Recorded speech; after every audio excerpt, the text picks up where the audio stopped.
She gave a meal to a man no one else would touch, and lost everything in the blink of an eye.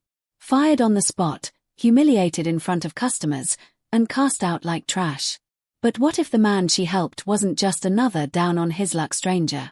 What if he held the keys to her future, and hers to his redemption? What happens when one quiet act of kindness collides with a world obsessed with profit? And when the truth finally surfaces, will it save her, or ruin them all? Ella Martinez moved through the clatter and clinks of the Silver Spoon diner like a ghost with a mission. Her name was stitched into her faded blue apron, but few ever looked down long enough to notice. She was there every morning before the lights were fully on, filling coffee pots, refilling ketchup bottles, and making sure every booth looked perfect before the first customer walked in. Management didn't see her, not really. They saw a body that clocked in early, never complained, and always took the worst shifts without question. Her co-workers dismissed her as too nice, while Carla, the manager, viewed her kindness as weakness. But to the regulars who watched her refill cups with a soft smile or offer a napkin to a crying child without being asked, Ella was the invisible heart of a place that otherwise ran on burnt eggs and bruised egos. The diner had changed over the years, its reputation slowly rotting as Carla's rule grew crueler. Tips had dropped. So had morale. Staff turnover became a joke, unless you were Ella. She stayed, and no one understood why. The truth was, Ella needed this job in a way that transcended the paycheck. Her mother, bedridden from a stroke, depended on her. Her little brother was still in school and dreamed of being the first in their family to graduate college. And every night, Ella counted every quarter in a jar labeled Carla's tuition while her mother slept in the next room. No matter how degrading the day had been, she never let bitterness seep into her work. She had a gift for making people feel seen. Whether it was the overworked nurse with dark circles under her eyes, or the elderly war veteran who always asked for booth 3, Ella served more than food, she served dignity. And still, the managers called her slow. Too emotional. Not efficient enough. That Tuesday morning, the diner smelled like burnt toast and lemon cleaner. Carla was barking orders already, slapping the order bell like it owed her money, and the line cook was hungover and missing gloves. As Ella balanced a tray of pancakes with one hand and a pot of coffee with the other, the bell above the entrance chimed softly. The man who walked in didn't match the usual early morning crowd. His coat was frayed at the edges, his boots scuffed, and a tangled beard wrapped around a face that hadn't seen a mirror in a while. A few customers glanced up and immediately looked away. Carla wrinkled her nose. "If he asks for the restroom, tell him it's broken," she muttered, loud enough for everyone to hear. The man shuffled in and sat quietly at the counter, eyes scanning the menu like he was reading a foreign language. No one approached. No one offered water. One waitress pretended not to see him at all. But Ella saw him. She saw the way he stared too long at the pictures of food, the way his hands trembled slightly as he adjusted his coat. She poured a cup of coffee and walked to him, gentle as always. "You need a menu?" she asked. He looked up, startled by the simple kindness, then nodded. "Haven't eaten in 2 days," he said, voice cracked like old vinyl. Carla saw her talking to him and shouted, "Table 6 is waiting. Stop chatting and get moving." But Ella didn't flinch. "On it," she called back, then turned to the man. "I'll be right back." 10 minutes later, she returned with scrambled eggs, toast, and hash browns, sliding the plate toward him like it had been ordered and paid for. "Eat while it's hot," she whispered. He looked at the food, then at her, and something in his eyes broke wide open, like a man remembering what kindness felt like after a long drought. Ella's heart ached. This was the sort of thing her mother had taught her never to ignore. "Never let someone go hungry if you have even a crust to share," her mother used to say. But as the man took his first bite, Carla's shriek cut through the clatter of dishes like a dagger. "What is this?" she roared, storming toward the counter. The diner went still. "Did he pay for that?" Carla's eyes burned holes into Ella. "No," Ella replied softly. "I gave it to him." The silence was deafening. Customers stared. Co-workers froze. Carla was shaking with fury. "That's theft," she hissed. "You're stealing from the business. You think we're a charity." Ella opened her mouth to explain, but Carla had already made up her mind. "You're fired." Get out. Now.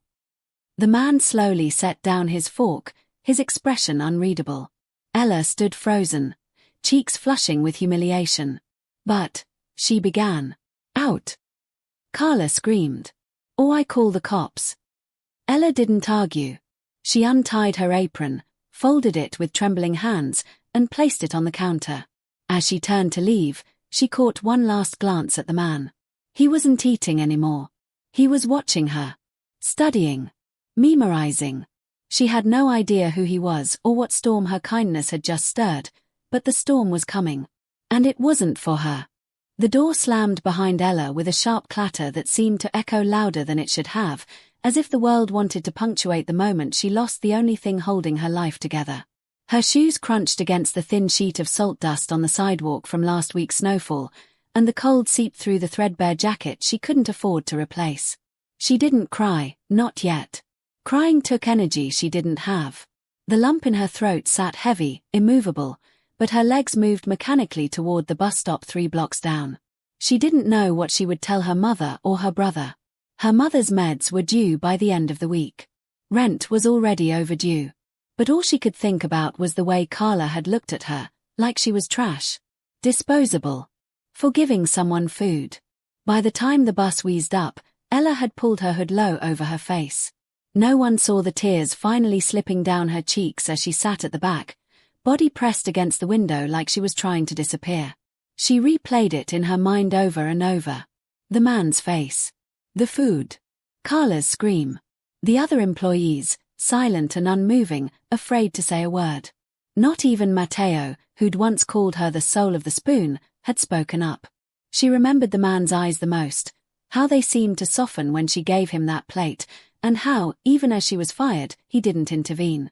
He just watched, like he was waiting for something. Like he had seen this before. She didn't know who he was or where he went after she left, but something about his expression lingered like a smudge you couldn't wipe off glass. When she got home, the heater was barely working. Her brother Carlos greeted her with a bright smile and held up a test paper with a bold red scribbled on top. See? Told you I'd crush it. She smiled back, but her lips barely moved. That's amazing, she said, brushing his hair affectionately. She slipped into the bedroom and shut the door before he could ask anything else. Her mother was asleep, shallow breaths wheezing softly under threadbare blankets. Ella sat on the edge of the bed and stared at the wall for a long time. She had to get another job. Fast. But she'd been working at the diner for 4 years, and her resume was painfully thin. The job market wasn't just tight, it was choking. And even if she found something else, she worried Carla would badmouth her. She'd done it before with other fired employees. No one believed you when you were a waitress, especially when your only defense was kindness. The next morning, she went back to the diner, not to grovel, but to pick up her final paycheck. Carla refused to give it to her directly. Mailing it, she barked through a crack in the office door. Ella nodded and walked away, trying not to let the shame eat her alive as former co-workers whispered but refused to meet her eyes. As she turned to leave, she caught sight of the man she'd helped just 2 days earlier, standing across the street. He was watching her again. This time he wore a baseball cap low over his face, but she could still tell it was him. Their eyes met for a moment, but he didn't move, didn't wave. He just turned and walked away. Was he following her? Was he dangerous? Or was he curious? She tried to forget it. She spent the rest of the week applying for every job she could find. Janitorial work, grocery clerk, hotel housekeeping. Anything. No callbacks. Her mother noticed her mood and tried to cheer her up, humming old songs from their childhood in Spanish, songs that used to make them dance barefoot on the kitchen floor. But now they just made Ella cry in the shower when no one could hear. The walls were closing in fast. Food was running out. She took on a few cleaning gigs from neighbors, even scrubbed an abandoned basement full of mold just to earn $50. She was running out of time and hope. The world moved on, uncaring, and she felt like a ghost haunting her own life. 3 days later, she got a call from a number she didn't recognize. "Is this Ella Martinez?" a calm voice asked. "Yes," she replied cautiously. "This is Gregory James. I'm with Bluewood Hospitality Group." She sat upright. Bluewood was the parent company that owned the Silver Spoon Diner. She'd heard the name but never expected it to call her. "I'd like to speak to you in person," he said. "About what?" she asked, heart pounding. "About your employment, and what happened last week." Her hands trembled. "Why now?" she whispered. "Why me?" The man paused. "Let's just say, someone important noticed." She arrived at the corporate building wearing her only nice shirt, ironed stiff from disuse. The receptionist looked up, startled, then gave her a badge and pointed to a conference room. When she entered, her jaw nearly dropped. Sitting at the head of the table, clean-shaven, wearing an expensive watch and tailored blazer, was the same man from the diner. No beard. No ragged clothes. But the eyes were the same, piercing and curious. "Ms. Martinez," he said with a smile that didn't reach his eyes, "I believe we've met." The silence was suffocating. She stared at him, trying to process what she was seeing. "You're not homeless," she finally breathed. "No," he replied. "I'm Daniel Carter, CEO of Bluewood." The room spun. She wanted to scream, to cry, to leave, but her feet wouldn't move. "You let me get fired," she said, voice cracking. "I watched," he admitted, "because I needed to know what kind of place I'd inherited. My father built that diner 40 years ago. I've been away for a long time. When I came back, I wanted to see what the business had become. So I went undercover. And you?" He paused, folding his hands. "You were the only one who passed the test." Ella didn't know what to say. "This wasn't fair," she whispered. "No, it wasn't," he agreed. "But it was real. And it told me everything I needed to know." Ella sat frozen in that corporate chair as Daniel Carter, formerly the homeless man at the counter, continued explaining how a plate of scrambled eggs had unraveled the facade of an entire business. The air in the room felt like it had thickened, pressing down on her as if trying to squeeze the disbelief out of her lungs. She couldn't reconcile the image of the man before her, polished, powerful, articulate, with the quiet stranger whose hands had shaken while clutching a chipped mug of coffee. She kept scanning his face, hoping to find some evidence of the person she'd fed, something familiar in the expression. But the only thing she recognized were his eyes, those same observant eyes that had tracked everything and said nothing when she was tossed aside like garbage. "Why?" she asked again, barely managing the word. Daniel leaned forward, elbows on the table. "Because I inherited something broken," he said quietly. "My father built that diner to serve the community. He started it after coming home from the war, with a promise that no one would be turned away hungry. Somewhere along the line, we lost that. I needed to see just how far we'd fallen." He opened a leather folder and slid it across the table toward her. Inside were photos of the diner's filthy kitchen, of Carla berating a dishwasher, of employees sleeping in the supply closet between double shifts. "I went to 6 of our restaurants undercover," he said. "Yours was the last. The worst." His voice tightened. "But also the most revealing." Ella turned the photos over slowly, feeling sick. She'd known it was bad, but not this bad. Not systemic. "Why didn't you stop it that day?" she asked, staring at him now with something sharper than confusion, anger. "Why let me get fired?" Daniel didn't flinch. "Because I had to see what happened next. Who would stand up for you? Who would step in? Who would do the right thing when no one was watching?" He tapped the table with a pen. "And no one did. That was all I needed to know." She recoiled from his logic, the cold calculation of it. "You used me," she whispered. "You watched me suffer for a performance." Daniel stood and began pacing. "I watched you act with compassion while everyone else turned away. That matters. And I'm not here to justify how I got that information, only to tell you what I'm going to do with it." Ella's hands curled into fists in her lap. "And what's that?" He turned back to her, this time with something softer in his gaze. "I'm dismantling the entire management structure of the Silver Spoon chain. Every regional manager, every supervisor like Carla, gone." Her eyes widened. "All of them?" He nodded. "Effective immediately. But that's only part of it." He sat down again, opened a different folder, and slid another paper toward her. "This," he said, "is an offer. I want you to be part of a new division, community experience. You'll lead a team that defines what customer service and dignity should look like. You'll train future managers, oversee hiring standards, and report directly to me." Ella blinked at the page. The title printed in bold across the top didn't seem real. Director of Guest Advocacy. She shook her head slowly. "I don't have a degree. I didn't even finish community college. I'm just a waitress." Daniel smiled faintly. "You're the only person I've met who understands what my father wanted this business to be. That matters more than any diploma." Her heart thudded painfully. She thought of her mother, still sleeping in that tiny room, and Carlos, who'd probably be waiting at home with another test paper in hand. "Why me?" she asked one more time, voice trembling. "Because," Daniel said, "you didn't just give a man food. You gave someone dignity, without knowing anything about them. That kind of integrity is rare. And dangerous. Which is why people like Carla try to crush it."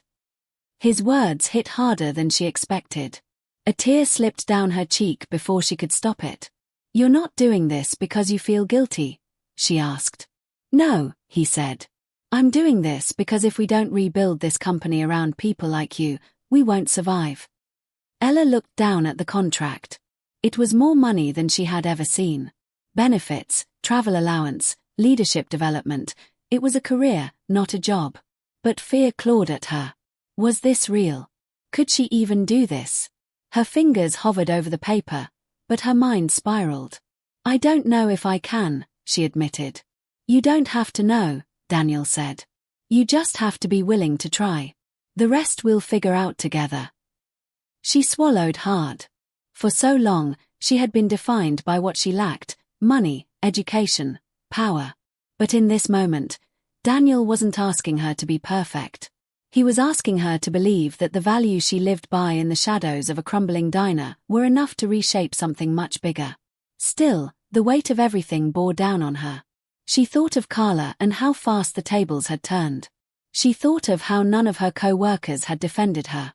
She thought of every moment she spent convincing herself that being kind in a cruel world was worth it. And then she signed. Her name looked strange under the title. Strange, but right. Daniel extended his hand. She hesitated, then shook it.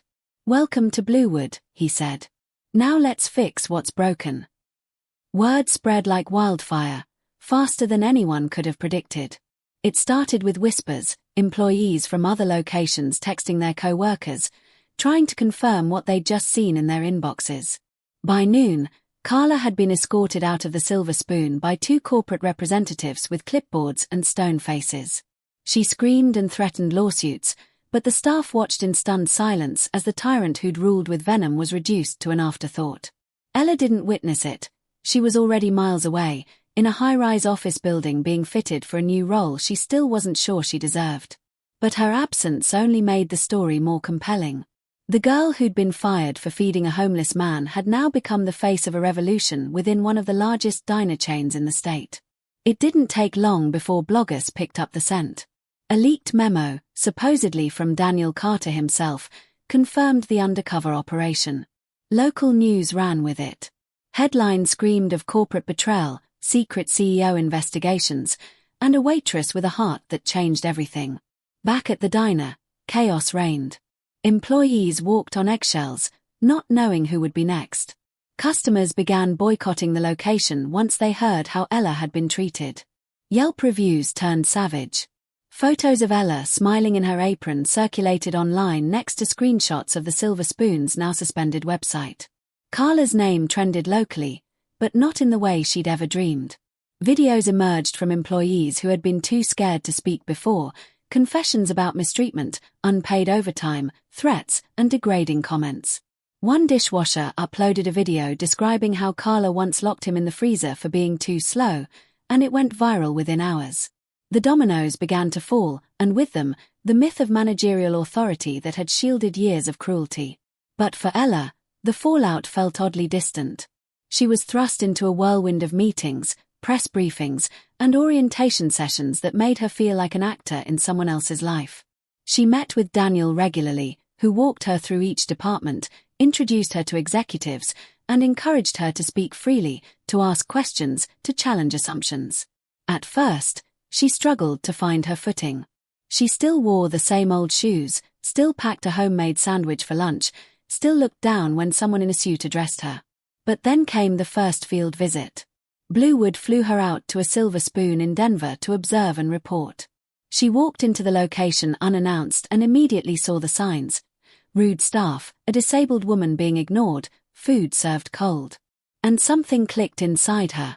She asked questions, took notes, pulled the manager aside and introduced herself formally for the first time as Director of Guest Advocacy.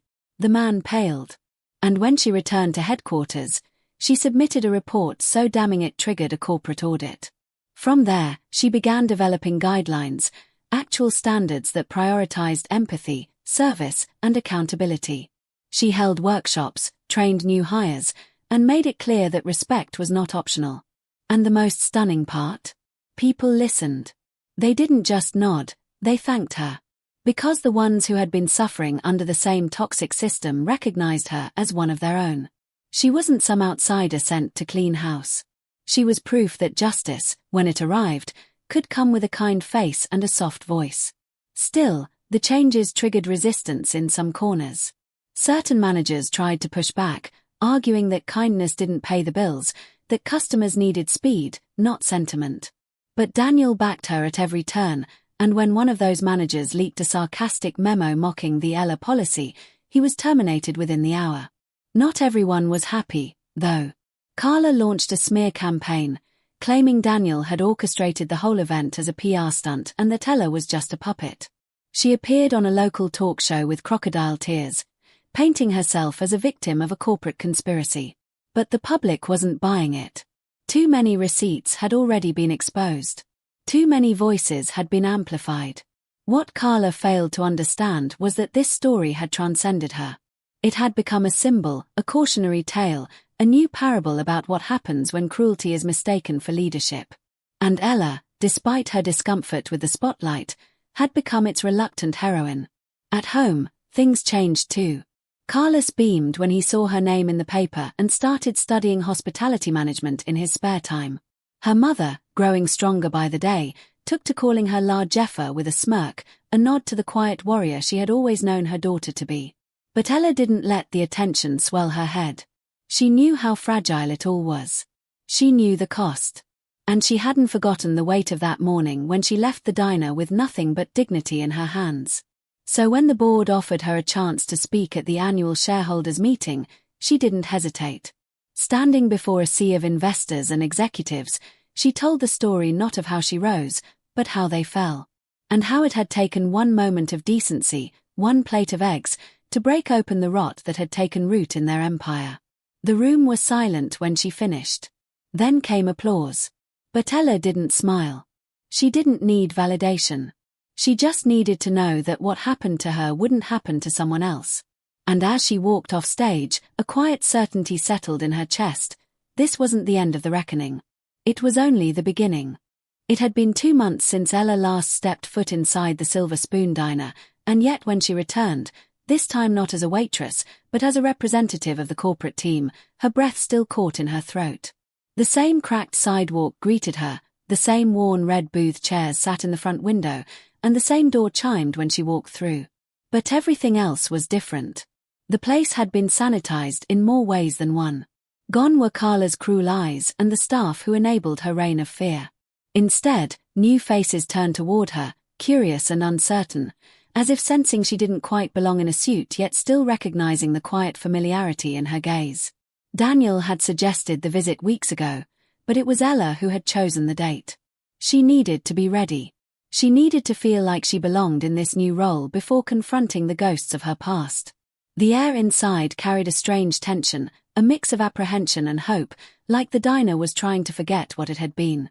The new manager, a woman named Jada with years of hospitality experience and an easy, commanding presence, greeted Ella warmly at the door. "Everyone's been talking about you," she said with a smile. "In a good way." Ella nodded politely, masking the nerves bubbling beneath her skin. She walked through the diner slowly, taking in the sights and smells, letting memories nudge her in gentle waves. That corner booth where she once comforted a grieving widow. The stool where the man, Daniel, had sat quietly with hunger in his eyes. The spot behind the counter where Carla had pointed and yelled, reducing her to nothing in front of a dozen strangers. Now, she walked past that same spot and into the back room with a badge on her chest and authority in her voice. But the power didn't thrill her. It humbled her. Because she remembered what it had felt like to have none at all. Jada gave her a tour of the revamped operations. The kitchen had been reorganized, the schedules optimized for fairness, and new wellness policies had been introduced to reduce burnout. Employees were encouraged to take breaks, voice concerns, and access mental health resources. It wasn't perfect, but it was something. A foundation. And Ella's fingerprints were all over it. She'd written some of these guidelines herself in sleepless nights, fueled by the memory of working double shifts while fighting back tears. As she stood in the break room, she noticed a photo on the wall, a group picture of the new team, all smiling, with a quote above it printed in bold black letters, "Dignity is the highest form of service." It wasn't attributed to anyone, but Ella knew where it came from. She had said it once, offhand, in a training session, not realizing it would be remembered. Her chest tightened. Not out of pride, but something deeper. A quiet grief for the version of herself who once stood in that same room, clutching a tray and trying not to cry as insults were hurled in her direction. That girl was gone now, but the imprint of her pain remained, and Ella honored her by building something better in her place. After the tour, Jada invited her to speak to the staff. Ella stood at the front of the diner, hands clasped, her voice quiet at first but growing with each word. She didn't talk about power or policy or chain of command. She talked about what it meant to show up for people, even when no one else did.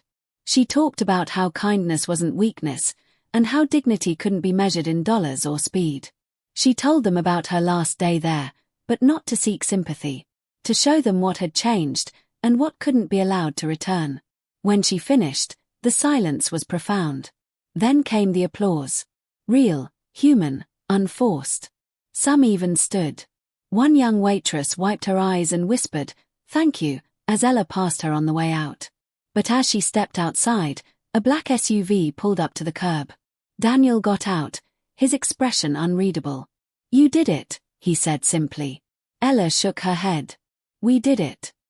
He smiled, the first real one she'd seen from him. "There's something I want to show you." She hesitated, then nodded. They drove in silence for 20 minutes before arriving at a small, struggling location on the edge of town. It was one of the oldest in the chain, barely surviving. "We're shutting it down," Daniel said, stepping onto the cracked pavement. "Unless someone can turn it around." Ella glanced at him, the implication hanging heavy in the air. "Me?" she asked. "If you want it," he said. "We'll fund it. You'll run it. Your way." The thought terrified her. Starting from scratch. Bearing the weight of an entire location. But it also thrilled her. Not because she wanted power, but because she wanted to prove that kindness could scale. That it could be more than a one-off story. That it could become a standard. She didn't answer immediately. She walked through the dusty front doors of the diner, inhaled the stale air, and imagined what it could be. New paint, new staff, new policies. A place where nobody got screamed at for feeding someone who was hungry. A place where she could rewrite the rules from the inside out. "Let's do it," she said finally, her voice steady. Daniel extended his hand. This time, she took it without hesitation. The newly renovated diner opened quietly on a chilly Thursday morning, without fanfare, speeches, or grand announcements. Just the steady hum of a coffee machine, the hiss of bacon hitting a hot griddle, and the gentle murmur of conversation drifting through clean, sunlit windows. Ella stood behind the counter, not as a waitress, not as a guest, but as the owner-operator of the pilot location in a bold experiment Daniel called the Dignity Initiative. The signage outside had changed, now reading Ella's table, a silver spoon legacy, a nod to both the past and the future. Customers trickled in, some curious about the new name, others long-time regulars who blinked in disbelief at the sight of Ella in a tailored blouse and apron hybrid, clipboard in hand, giving morning instructions to a young staff she had trained personally. Every person in the building knew why the diner had changed, but few understood the depth of the transformation or what had sparked it. To them, it was just a place with better lighting, friendlier staff, and shockingly good food. But beneath every table, behind every smile, a quiet revolution simmered. Ella moved through the space with calm purpose, noting every detail, the way a server gently placed a hand on an elderly man's shoulder when he dropped his fork, how a cook peeked out from the kitchen to check on a child's reaction to a pancake shaped like a bear, how a dishwasher sang softly to himself in Spanish while stacking clean plates. These weren't just moments of efficiency, they were proof that kindness could be woven into operations like thread in a quilt. Ella had spent weeks preparing for this opening, hiring not based on experience, but on empathy. Every employee went through an onboarding process that included workshops on emotional intelligence, conflict de-escalation, and service with respect training developed from her personal story. The result wasn't perfection, it was humanity. And that was the goal all along.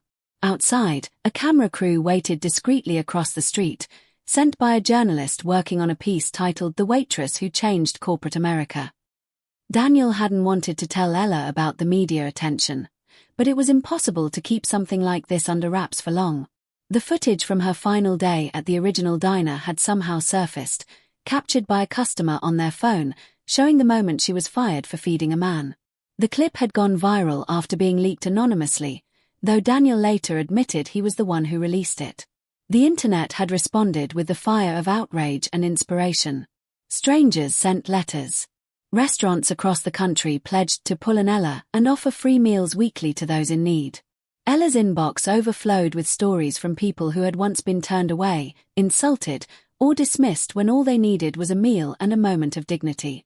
But for Ella, the impact of her choices didn't feel like a storm, it felt like a ripple. She didn't see herself as a hero. She saw the mother she cared for, the brother she raised, and the sleepless nights when she counted tips by the light of a flickering bulb. She remembered the fear in her chest when Carla screamed, the sting of humiliation when no one stood up for her, the crushing silence of the walk home. And now, standing in a diner where every policy reflected compassion, where kindness was not a liability but a metric, she felt something unfamiliar settle over her: peace. Daniel visited once a week, no longer as a corporate overseer but as a quiet investor and sometimes friend. They talked over coffee, debated hiring models, and even disagreed on supply chain strategies. But at the core of their relationship was respect, a bond born not from hierarchy, but from shared vision. He never tried to take credit for what Ella built. In fact, he often referred to himself as her silent partner, a title that made her laugh every time. The legacy of that one meal, the plate of scrambled eggs, toast, and hash browns given freely to a man who seemed to have nothing, had ignited a reckoning far larger than either of them had planned. Bluewood Hospitality restructured its entire executive leadership based on the lessons learned from the incident. New policies mandated undercover visits by executives, not to trap employees, but to ensure that integrity remained visible from the bottom up. Quarterly empathy reports became as standard as financial ones. And across every branch, a framed photo of Ella with the quote "Lead with dignity" always hung in the staff room. But it wasn't the company's transformation that moved Ella most. It was what she started seeing in her customers. Strangers paying for each other's meals without a word. Teens tipping 100% on a $5 check. A man leaving a note on a napkin that read, "Someone did this for me once. Thank you for reminding me." One evening, long after the lunch rush had ended and the sky had turned dusky purple, a young woman came in, holding a sleeping toddler on her hip. She looked nervous, scanning the room like she wasn't sure she belonged. Ella approached gently, asked if she needed anything. The woman faltered. "I don't have much. But I heard you help people." Ella smiled softly. "Sit down. Let's feed you first, we'll figure out the rest later." The woman burst into tears, and Ella wrapped her in a hug. The staff, without a word, moved into action. A high chair appeared. A warm plate was served. A moment unfolded that mirrored one from a lifetime ago, when Ella had given a stranger a meal and lost everything, only to gain more than she ever dreamed possible. As she locked up that night, Ella stood in the middle of the dining room, staring at the empty chairs and the soft gleam of a place transformed by intention. The world hadn't changed overnight, and she knew cruelty still had a long shadow. But she also knew that even a single act of kindness could pierce it. That every choice mattered. And though many would never know her name, though history might reduce her story to a headline or a brief case study, she had built something that would outlast her. Something better. All because of one moment, one plate, and the decision to treat a stranger like a human being.